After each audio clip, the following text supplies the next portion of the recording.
Good day, everyone. Welcome to episode 6 of our lecture series in Introduction to Philosophy of the Human Person. For today's episode, we will discuss the origin and composition of man. Okay, so first, let's define what is man, what is human, and what is person.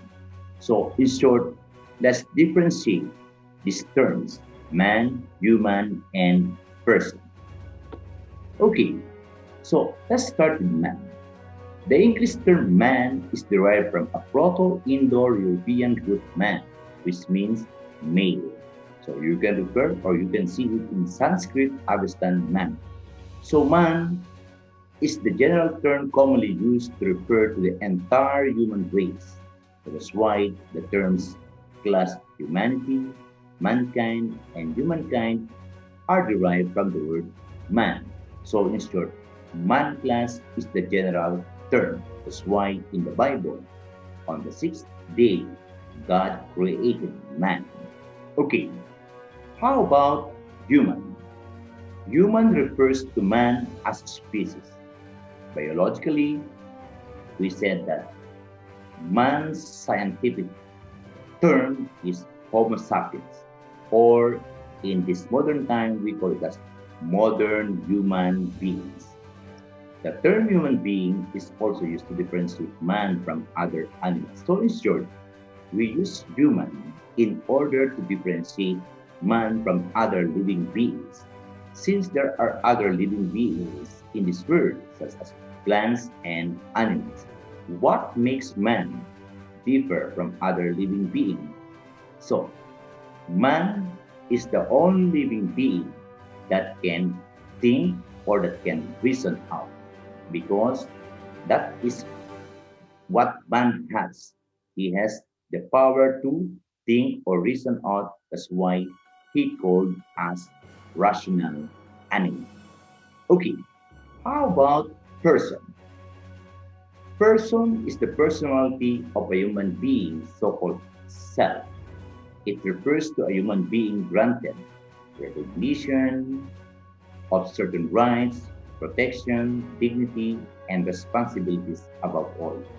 So that's why sometimes philosopher refers to the human person as the totality of an individual, possessing awareness, self-determination, and capacity to interact with others and with himself.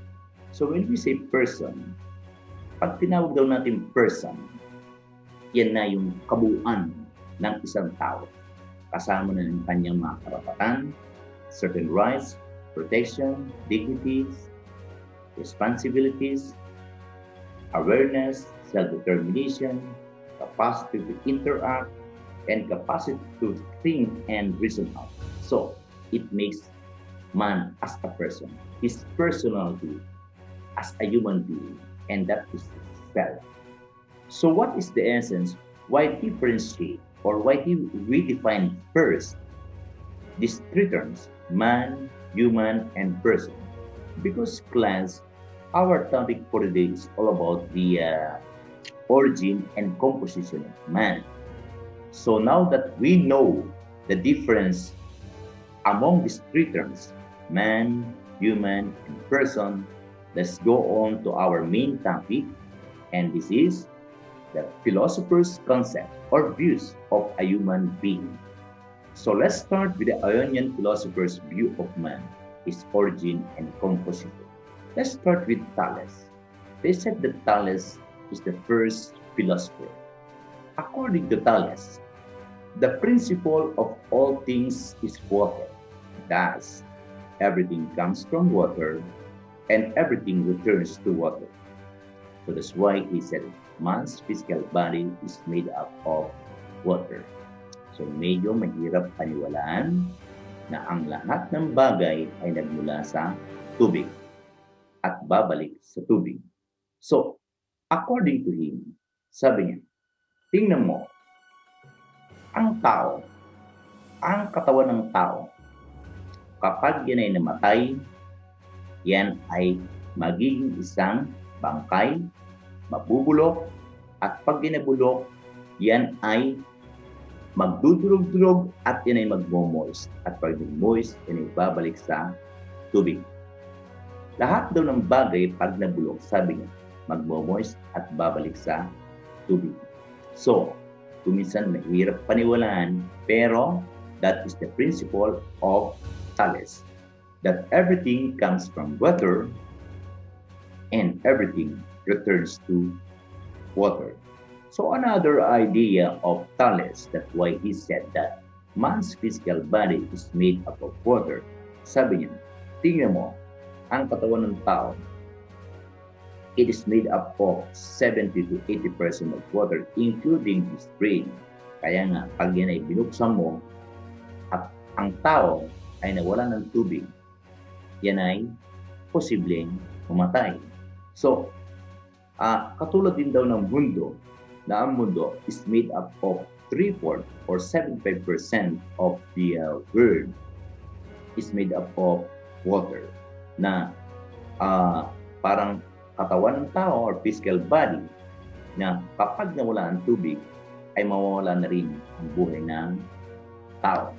Okay, that is for Thales. Next, according to Anaximenes, another Ionian philosopher, he said that the original source of life and all physical things is air. Kakaiba. Kung kay Thales ay water, sa kanya naman ay air. Sabi niya, thus, man's primary element is air. Sabi niya, in order for man to live, in order for man to survive, he needs air.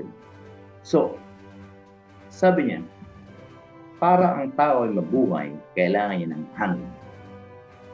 Kuminsan, sabi niya, kahit isang araw, walang tubig, mabubuhay ang tao, pero isang araw nang wala ng hangin, ang tao ay hindi mabubuhay. That's why he said that man's primary element is air. He said that man's soul is a rarefied air and his body is a condensed air. What's this? So pag sinabi natin rarefied from the word rarefaction, it refers to fire or heat. While when we say condense from the word condensation, it refers to cold or coolness.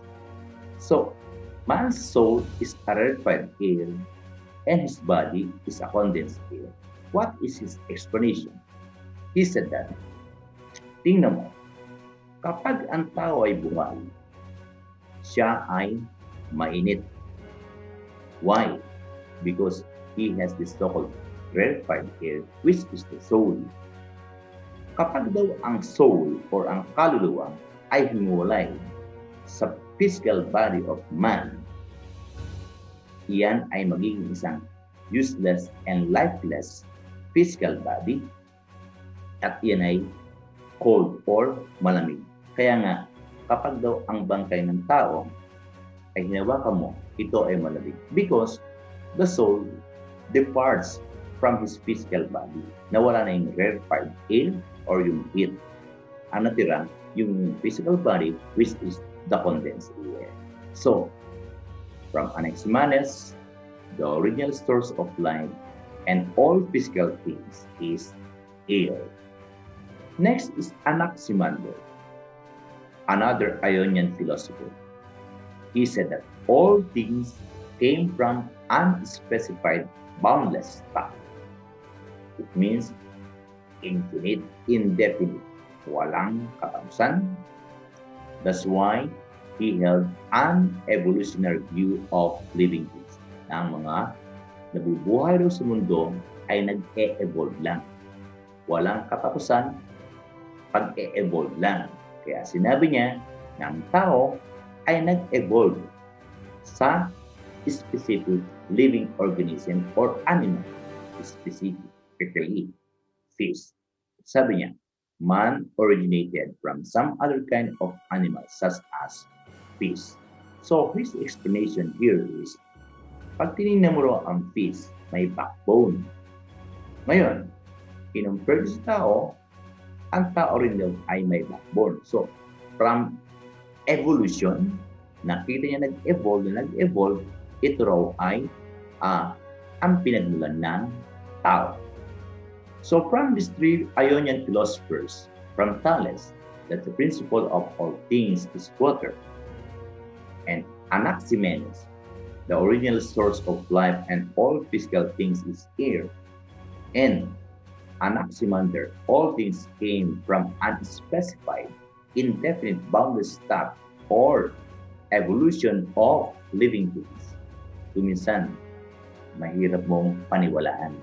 So, but we discuss this as part of our discussion or lesson, since our topic is all about the origin and composition of man.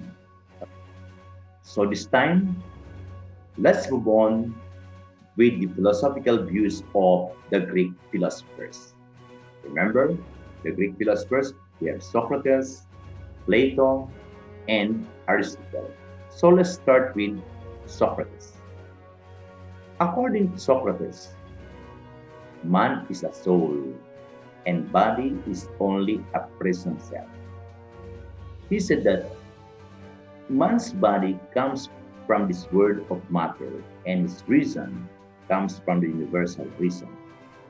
So, kay Socrates, ang tao ay soul, ang tao ay kaluluwa. Ang katawan is only a prison cell, kung saan yung soul ay doon naka-imprison or doon nakakulong. So sabi niya, ang katawan ng tao ay nanggaling dito sa world of matter, dito sa mundo. At ang reason ay nanggaling sa universal reason, sa pinakamataas, sa lahat kung saan nagmula ang reason. Okay, that's why he said that man as a soul needs to be nurtured by acquiring knowledge in order for him to find the fiber of truth. And what is the truth? That is knowledge. Okay, that is according to Socrates, one of the greatest Greek philosophers. Okay, next is Plato. According to Plato, man is a soul present in the body. So you will notice that the view of Plato is almost the same with the view of Socrates. Remember, Plato was the student of Socrates.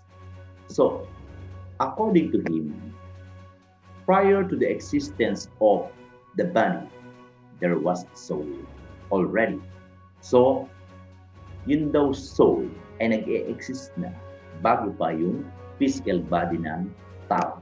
So it so happened that the soul is present in the body, or the soul uses the body, incarcerates in the body, imprisons in the body. Parang ganito.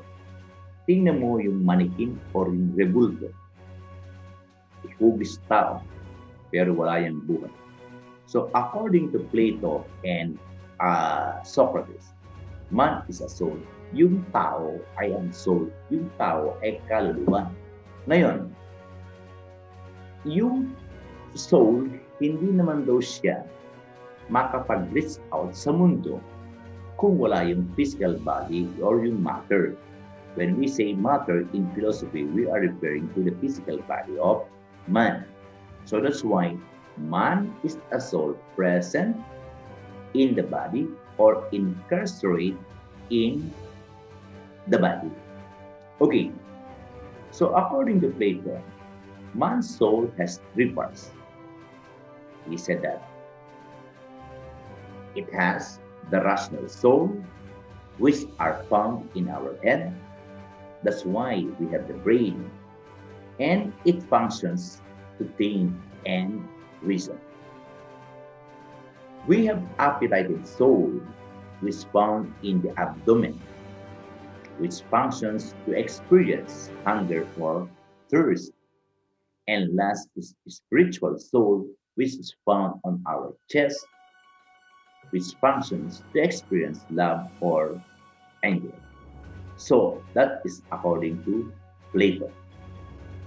Now, For Aristotle, another Greek philosopher, man's body is a material being which has the capacity to receive life, and his soul acts as the perfect realization of the body. So, mapapansin nyo, yung kay Aristotle, yung kay Plato, and Socrates, they are almost the same. Why? Remember, Socrates was the mentor of Plato, and Aristotle was the student of Plato. So that's why they have something in common. So man's body is a material being which has the capacity to receive life. Parang sinasabi ko ngayon, para sa isang manikin o isang rebulto na walang buhay pero may capacity to receive life. And soul daw acts as the perfect realization of the body. Na kapag daw yung soul ay pumasok dito sa physical body na walang buhay, useless and lifeless physical body of man, magkakaroon ng perfect realization of the body. Yung body ngayon gagalaw, yung body ngayon ay makaka-reach out sa world. So, in short, soul is life. Without the soul, the body cannot move. Okay, so according to Aristotle, since man is not only the living being in this world, there are some other living beings such as plants and animals. He classifies soul as vegetative soul, sensitive soul, and rational soul. So, sabi niya, vegetative soul is used to grow, feed, and reproduce. And we found it all in plants, animals, and man. Ang plants, ang halaman, nag-grow, and nagre-reproduce. Ang hayop, nag-grow, nag-feed, and nagre-reproduce. Ang tao, nag-grow, nag-feed, and nagre-reproduce. So, common sa plants, animals, and man, yung vegetative soul.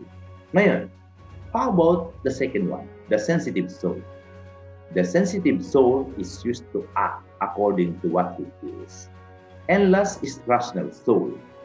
Rational soul is used to think and reason out. So, for rational soul, it is only the man that has this kind of soul. Only the man has the capacity to think and reason out. Wala daw ang plants, wala daw ang animal. So, that's why he concluded that man is a rational animal. Okay, kasi siya ay may capacity to think and to reason out, and at the same time, may capacity to act according to what he feels. Unlike animals have the capacity to act according to what they feel, but they do not have the capacity to think and reason out. So, again, vegetative soul is for plants, animals, and man. Sensitive soul is for animals and man only. And for rational soul is for man only. That's why he said that man is a rational animal. Okay? So this time, let's move on with the medieval philosophers' view about the origin and composition of man. So let's start with Saint Augustine. Saint Augustine was considered as the first Christian philosopher. For Saint Augustine, man is a union of the body, which is mortal. When we say mortal, may karamusan, namamatay, nawawala. And soul, which means walang kamatayan, walang katapusan, at hindi nawawala. Okay, he said that man is created in the image of God. Remember, he is a Christian philosopher. Man receives from God the necessary qualities of a being like that of God. His physical body is created by God out of nothing. Okay, Man is a union of the body and soul. Kailangan daw para matawag ang tao, isang tao, laging magkasama ang body and soul. Hindi raw makakagalaw ang physical body na walang soul at ang soul daw ay hindi makaka-reach out sa mundo na wala raw namang body. That's why he said that man is a union of the body and soul. Since he was a Christian, he said that man is created in the image of God. So, pag sinabi raw na man is created in the image of God, in the image of God, in the sense na ginawa niya ito sa imahe ng Diyos, hindi physically, but what?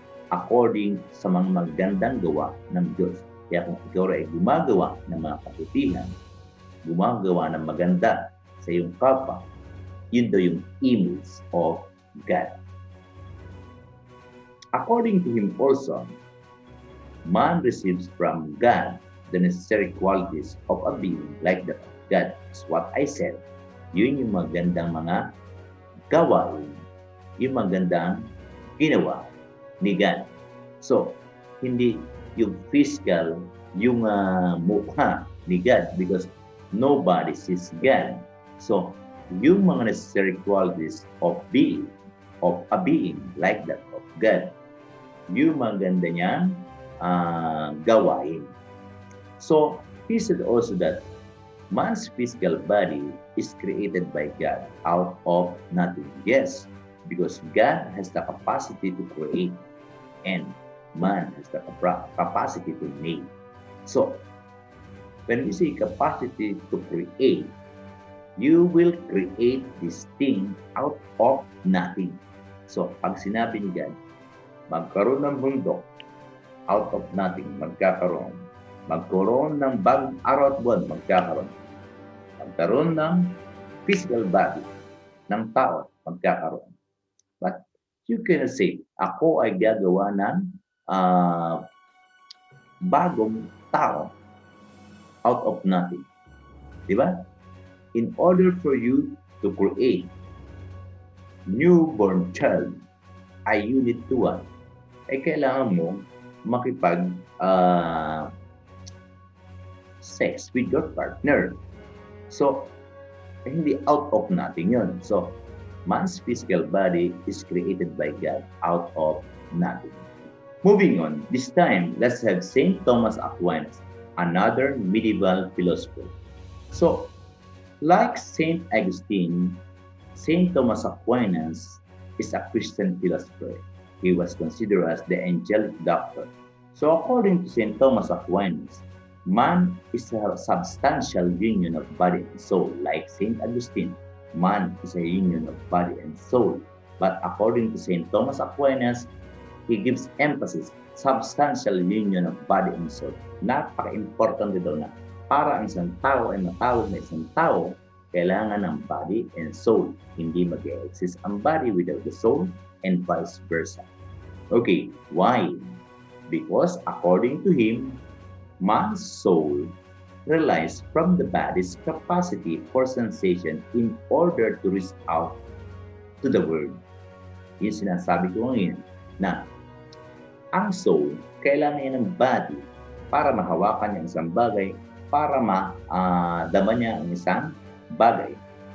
Kasi ang soul, hindi mo makikita, hindi mo madarama unless pumasok siya sa physical body.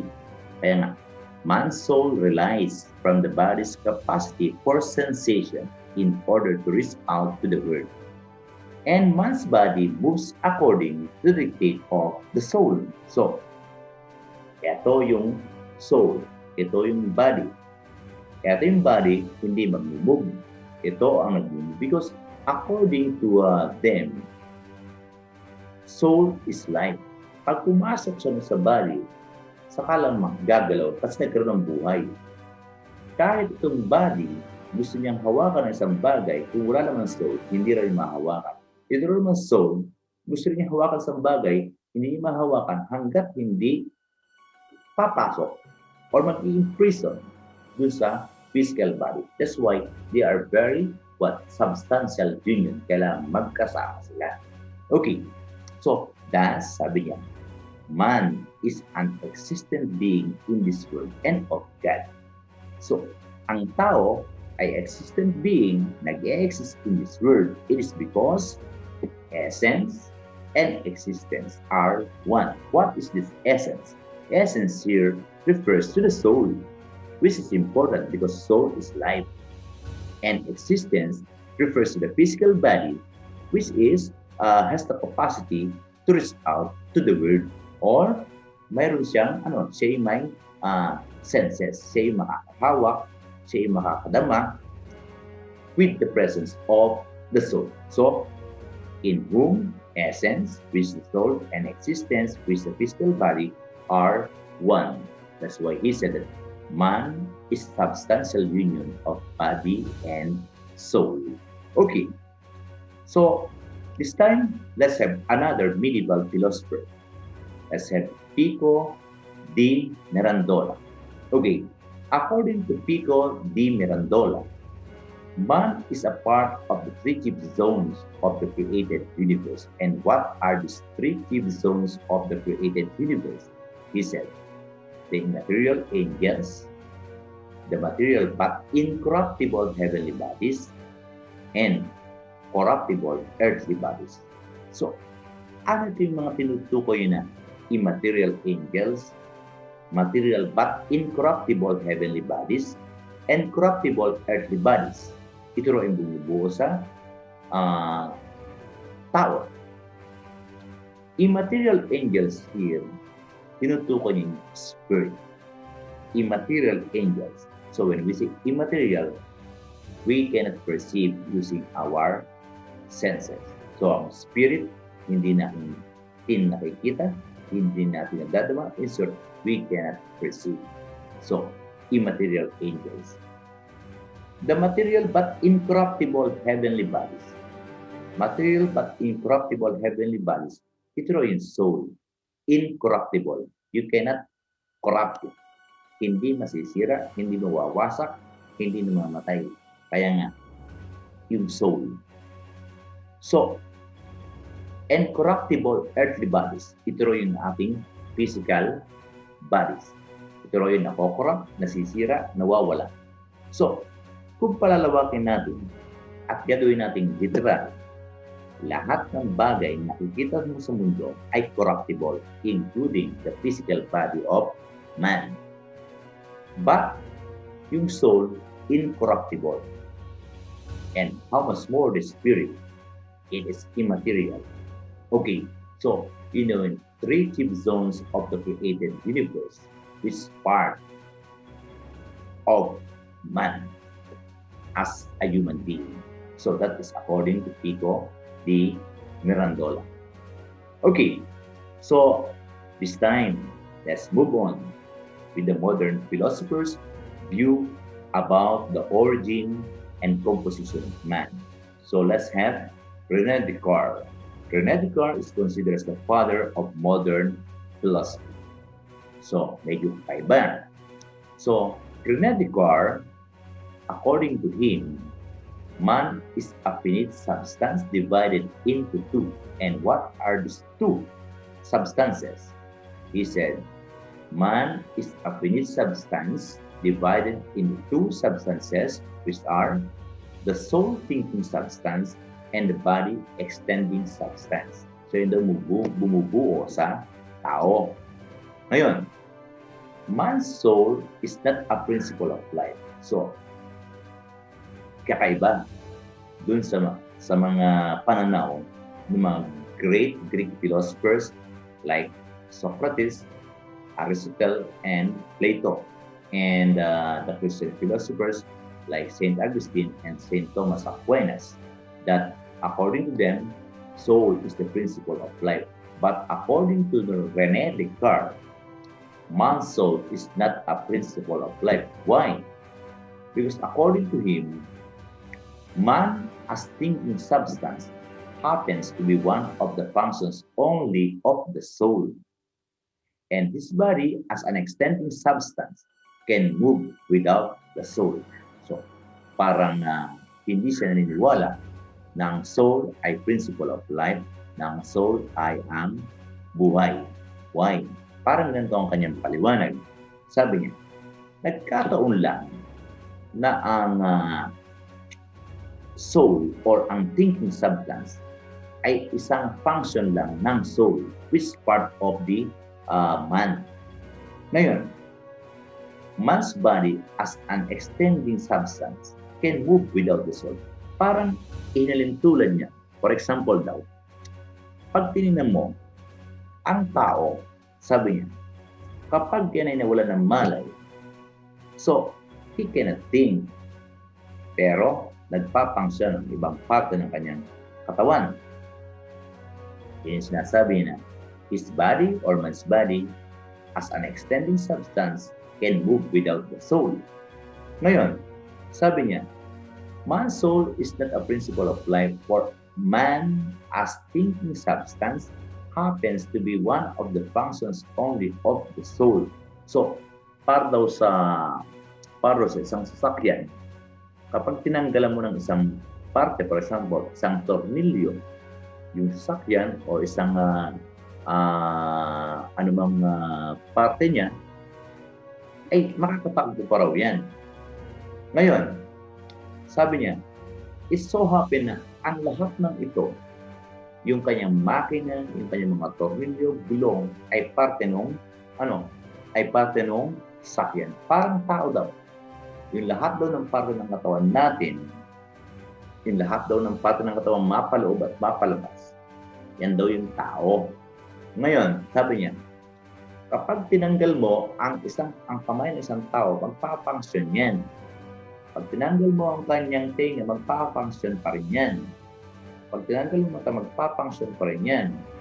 Ngayon, it so happen na yun daw mga nasa loob, internal organs natin, ay very important part. So, kaya pag tinanggal mo, hindi na magpapangsyon. So, yun daw, pag tinanggal mo, ay end na. Kaya nga sinabi niya, man is a finite substance. Finite means may katapusan. So, that is according to René Descartes, the modern philosopher or the father of modern philosophy. Okay, so let's move on with another modern philosopher. Ito, kilala nyo, si Charles Darwin. Okay, according to Charles Darwin, man, like any living organism, descended from simpler ancestors whose ancestry can be traced back to a simpler form of life or single-cell organism. Ito, no need to explain kasi alam niyo na ang according to Charles Darwin, ng tao ay nagsimula or nag-evolve from simpler ancestors or living organism or single-cell organism or simpler form of life hanggang nag-evolve, naging ape, naging modern man, at ngayon ay tao. Okay, so that is the theory of evolution according to Charles Darwin. But then again, it's up to you if you are going to believe this particular view or theory of Charles Darwin, especially if you are Christian. Okay, this time, let's discuss the philosophical views of the contemporary philosophers. Okay, so let's start with Jean-Paul Sartre. According to Jean-Paul Sartre, man comes from nothing, no heaven, no God. So in short, if there is no heaven, if there is no God, we can say that Jean-Paul Sartre is an atheist. Okay, so hindi siya naniniwala na may Diyos, hindi siya naniniwala na may langit, kaya sinabi niya na ang tao ay nanggaling sa wala. Man comes from nothing. He said that man is thrown into life and the world where he is in. Nanggaling daw na parang isang bagay na ibinato. Eh na, nagkaroon ng tao. Out of nothing. Man comes from nothing. So that's why he said that man is condemned to be free kasi he comes from nothing. Walang kumokontrol sa kanya kung saan siya nanggaling, kaya siya is condemned to be free. He is responsible for his own existence. So, atheist, hindi naniniwala kay God. So, that's why, yun yung kanyang belief, yun yung kanyang view, that man comes from nothing, no heaven, no God. He is thrown into life. He is thrown into the world where he is now. Okay, so he is responsible for his own existence. Next is Martin Heidegger, another contemporary philosopher. So according to Martin Heidegger, man is a Dasein.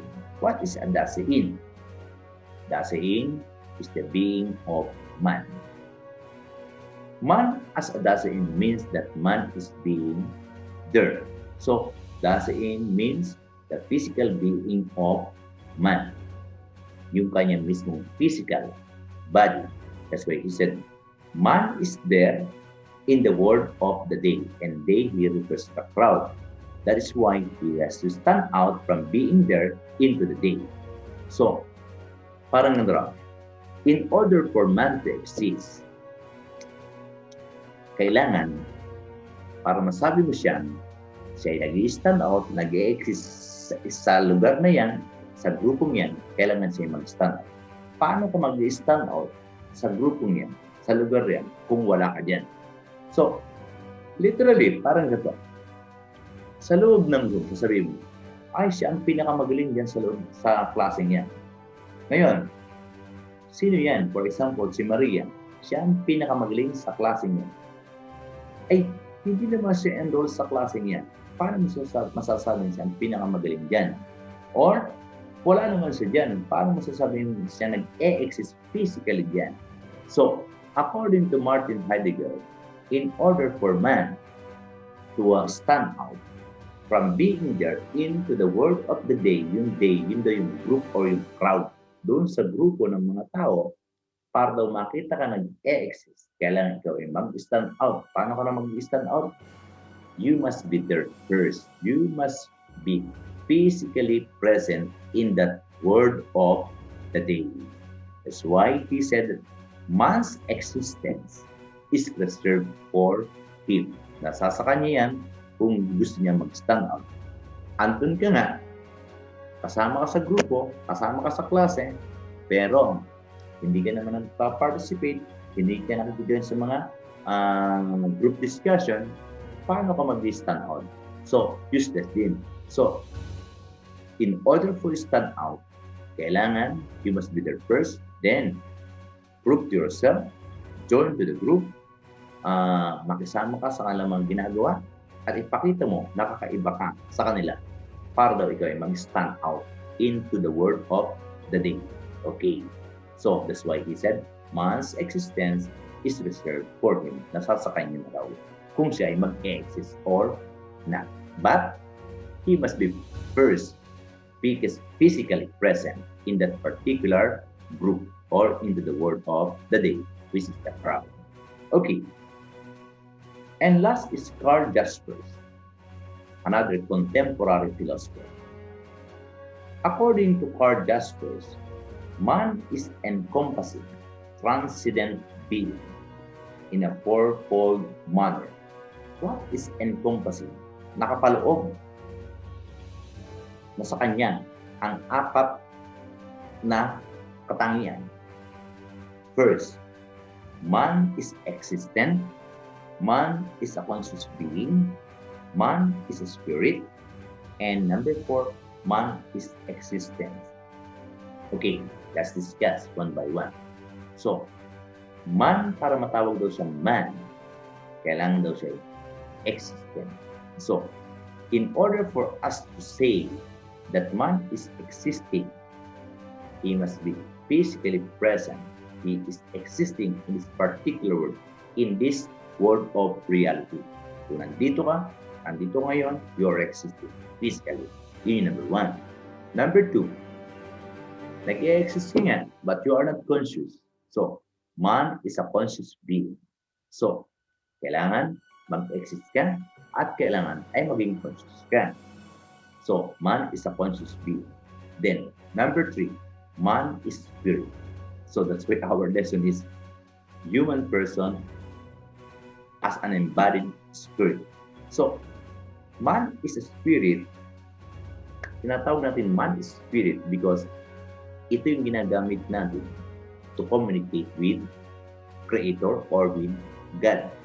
So, if we know how to communicate to God, I, we are dealing or we are using our spirit. And number four daw, man is existence, is versa. Kanina, dinifine natin, person. Person is the totality of an individual, his very self, including his dignity, including his rights, individual rights, and everything about his personality. So, man is existence that ends with C. Yun kanina, man is an existent, his physical being. But man is existence. Yan yung kanyang yung kanyang pagkatao. Parang yung kasabihan na, madaling maging tao, pero mahirap magpakatao. Man is existent. Madaling mag-exist. Pumunta ka dyan physically, you are existing. But it's very difficult to be called as existence. Yung very self mo. Yung pagiging makatao mo o yung pagpapakatao mo, sabi nga yung personality mo. So, man as an existence is very easy, but being a person, yung personality mo as a person, it's very difficult because yun yung totality mo as an individual person.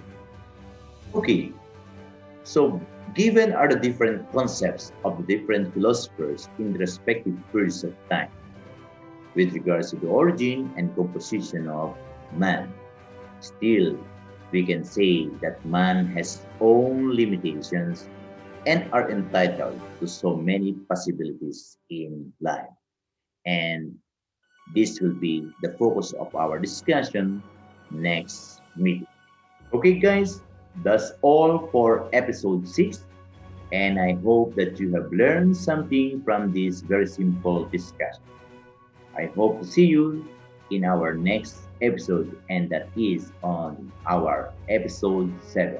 Okay, thank you and bye bye.